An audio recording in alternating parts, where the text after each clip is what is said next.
Après une bonne dizaine d'années très difficiles marquées par des éliminations précipitées lors des différentes compétitions internationales, l'Espagne est de retour au plus haut niveau du football européen. Sous la houlette de Luis de la Fuente, elle s'est refait la cerise après une sortie de route dès les huitièmes de finale au Mondial 2022 face au Maroc et elle s'est qualifiée pour sa première finale depuis son sacre continental en 2012. Mardi soir, l'Aurora a écœuré une équipe de France apathique, 2-1, confirmant ainsi ses très belles prestations réalisées contre le pays hôte, l'Allemagne, en quart de finale, 2-1 après prolongation, et face à la plus modeste Géorgie en huitième, 4-1. Ces statistiques sont appuyées par ce que nous avons vu sur le terrain. Leur attaque fluide en fait les meilleurs buteurs de la compétition avec 13 buts.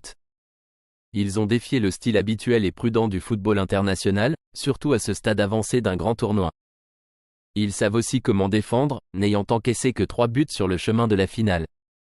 L'équipe de Gareth Southgate n'a remporté qu'une seule victoire en 3 matchs de groupe et a évité de justesse l'élimination en huitième de finale grâce à un but spectaculaire de dernière seconde.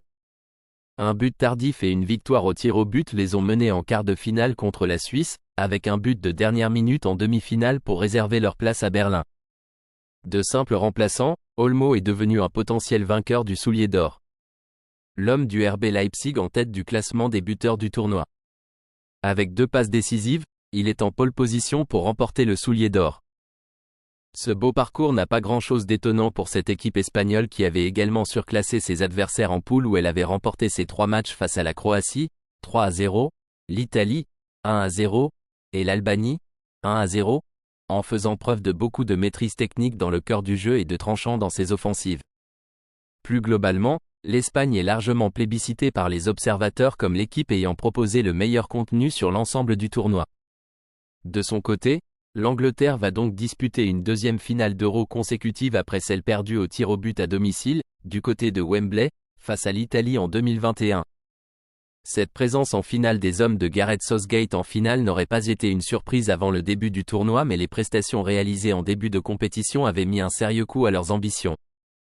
En effet, les Anglais n'ont remporté qu'un seul de leurs 3 matchs de poule, face à la Serbie, 1-0, pour 2 matchs nuls contre le Danemark, 1-1, et la Slovénie, 0-0.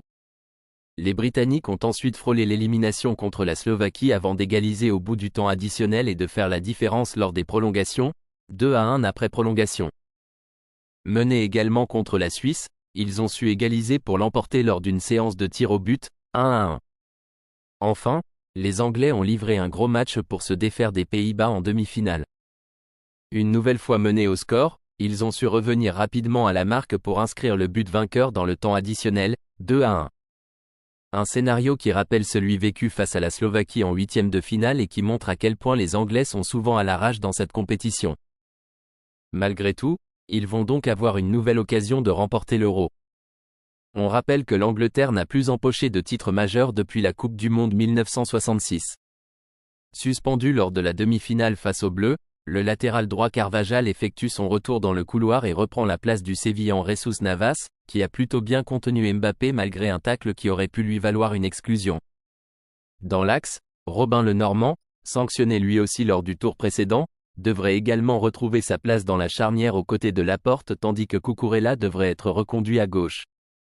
Dans l'entrejeu, l'Aurora peut toujours compter sur un excellent Fabian Ruiz qui rayonne bien davantage qu'au PSG. À ses côtés, Rodri est également l'une des pièces maîtresses de cette équipe tandis que Dani Olmo fait figure de facteur X de cette formation. Devenu titulaire suite à la blessure de Pedri, le joueur de Leipzig a marqué en quart et en demi et il devrait conserver sa place en tant que meneur de jeu. Sur les ailes, on retrouvera très certainement le remuant Nico Williams et le jeune prodige Lamine Yamal, auteur d'une frappe splendide face aux Bleus pour l'égalisation. Le Barcelonais a 17 ans depuis samedi mais s'est déjà imposé comme l'une des références de cette équipe espagnole.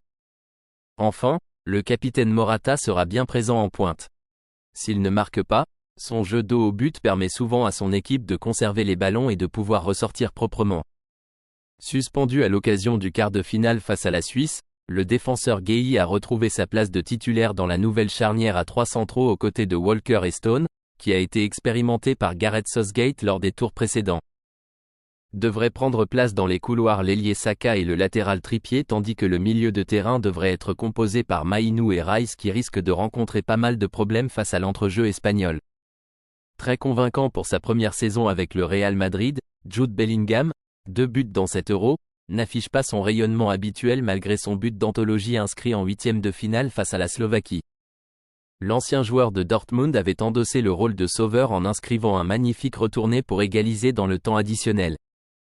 Touché en quart de finale, le capitaine Harry Kane, 3 buts dans cet Euro, devrait certainement être titularisé même si lui aussi ne rayonne pas autant qu'avec son club, le Bayern Munich. Face aux Néerlandais, c'est le jeune Ollie Watkins qui a inscrit le magnifique but de la gagne dans le temps additionnel afin de qualifier les Anglais pour cette finale. Rappelons que Maguire, Chilwell, Henderson, Maddison, Grealish et Rashford ont tous été laissés de côté pour disputer ce tournoi. Ces deux grosses nations européennes se sont croisées à 27 reprises dans l'histoire.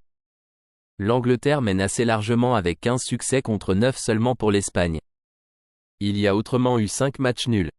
Les dernières oppositions entre ces deux équipes remontent à la Ligue des Nations en 2018.